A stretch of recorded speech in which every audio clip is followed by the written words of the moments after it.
Logika provokatif Ade Armando.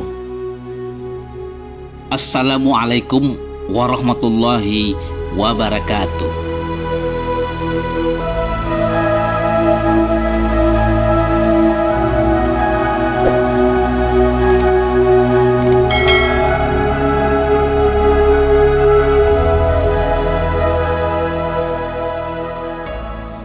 Saudara, karena merasa berdarah Minangkabau, Ade Armando tetap peduli dengan apa yang terjadi di Minangkabau, walaupun dia sudah dipecat dari sistem adat Minangkabau.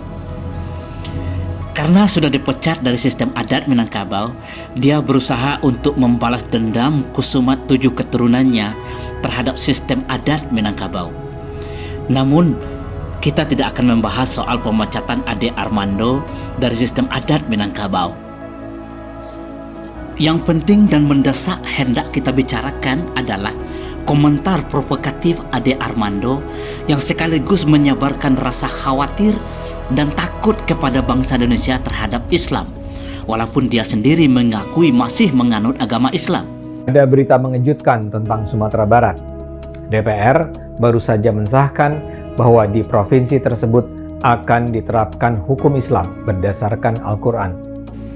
Allah mengingatkan dalam berbagai ayat Al-Quran bahwa orang seperti ini jauh lebih berbahaya daripada orang yang jelas-jelas kafir, tidak mengimani firman Allah Subhanahu wa Ta'ala. Komentar Ade Armando terhadap pengesahan Undang-Undang Provinsi Sumatera Barat bersama 4 provinsi lainnya beberapa waktu yang lalu sangat berbahaya, walaupun kedengarannya ia memihak pada Sumatera Barat yang dia nilai sedang menggebu-gebu ingin menerapkan syariat Islam.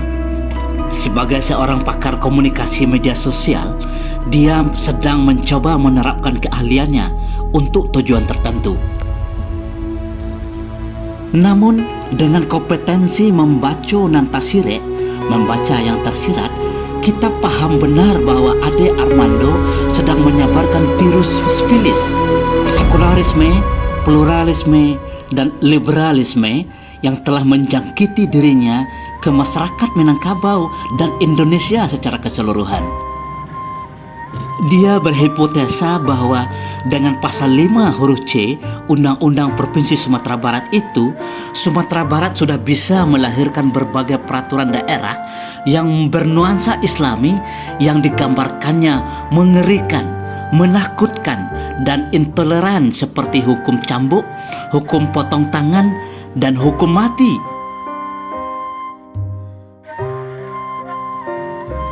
Jelas, sasaran dari komentar Ade Armando ini adalah masyarakat Indonesia secara keseluruhan, bukan hanya Sumatera Barat.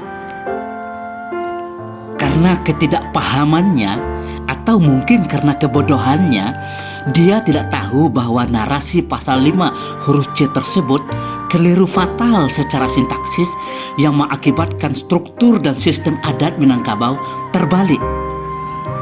Pasal 5 huruf C tersebut cacat secara substansial yang tentunya tidak mungkin bisa diterapkan sebagaimana bunyi pasal tersebut secara harfiah. Masyarakat Minangkabau paham benar bahwa tidak mungkin adat sebatang panjang yang berlaku untuk seluruh Minangkabau, baik di luhak maupun di rantau, tunduk kepada adat Selingkah Negari yang hanya berupa adat istiadat.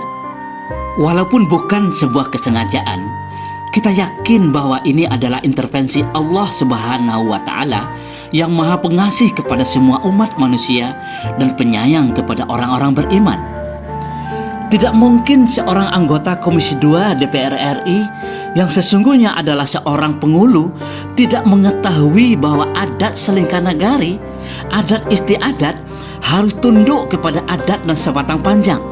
Adat basandi syarak, syarak basandi kitabullah. Begitu kuasanya Allah mengingatkan kita semua untuk meluruskan niat dalam semua amal dalam kehidupan di dunia ini.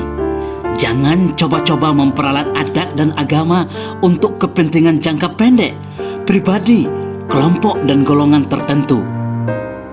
Pada abad ke-15, leluhur kita sudah berhasil merumuskan ideologi kehidupan kita untuk Nusantara yang ketika itu belum bernama Indonesia. adat basandi syara, syara basandi kitabullah. Mengetahui dan menyadari hal itu, masyarakat barat yang sudah trauma dengan kekuasaan raja yang bersekongkol dengan penguasa gereja memperalat agama untuk kepentingan kekuasaannya pada abad pertengahan. Mereka menciptakan virus ganas untuk menyerang masyarakat Nusantara dan dunia yang kita kenal sebagai sekularisme, pluralisme, dan liberalisme. Spilis. Sekadar untuk mengingatkan bahwa sekularisme itu adalah ideologi yang memisahkan agama dari kehidupan dunia. Liberalisme itu adalah ideologi yang menempatkan kebebasan individual di atas semua kekuasaan. Sedangkan pluralisme itu adalah ideologi yang mengakui keberagaman umat manusia yang target akhirnya adalah pengakuan dan keyakinan atas kebenaran agama yang dianut orang lain yang tidak seagama dengan kita.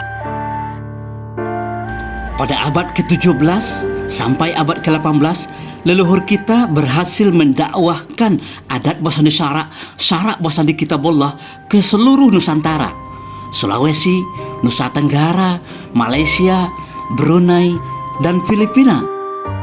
Dalam rentang waktu yang sama, bangsa barat yang telah terjangkiti virus spilis berusaha membendung perjuangan leluhur kita dengan misi kolonialisme di seluruh dunia.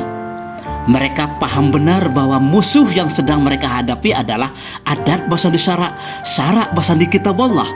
Sebuah ideologi yang meyakini bahwa semua bentuk ciptaan karya manusia yang kita sebut sebagai kebudayaan dan peradaban pasti dan harus selaras dengan hukum-hukum Tuhan, sunatullah. Kalaupun manusia bisa merekayasa hukum dan kebudayaan yang konflik dengan hukum Tuhan pasti akan berjalan sebagai konsekuensi dari ciptaan yang menentang ketentuan Allah tersebut. Pada pertengahan abad ke-20, tepatnya 17 Agustus 1945, leluhur kita berhasil mengakui, menyepakati, dan mendeklarasikan bahwa negara Republik Indonesia berdasarkan kepada ketuhanan yang Maha Esa. Tauhid, pengakuan bahwa Tuhan itu Maha Esa dan Maha Kuasa. Pada abad ke-21, hari ini, mereka yang telah tertular oleh virus spilis dengan dukungan moral dan finansial serta teknologi dari pencetus ideologi tersebut sedang berjuang menentang kesepakatan leluhur kita yang telah diproklamirkan pada 17 Agustus 1945 dengan cara masuk ke semua lini kehidupan, khususnya politik dan ekonomi. Dengan dominasi kekuasaan politik dan ekonomi, mereka mendapatkan jalan tanpa hambatan untuk melancarkan penyebaran ideologi sekularisme, liberalisme, dan pluralisme. Dengan kekuatan jaringan informasi yang menggunakan teknologi digital, mereka berjuang habis-habisan untuk menghabisi ideologi bertauhid, adat basandi syara, syara basandi kitabullah. Waspadalah saudaraku sebangsa dan setanah air.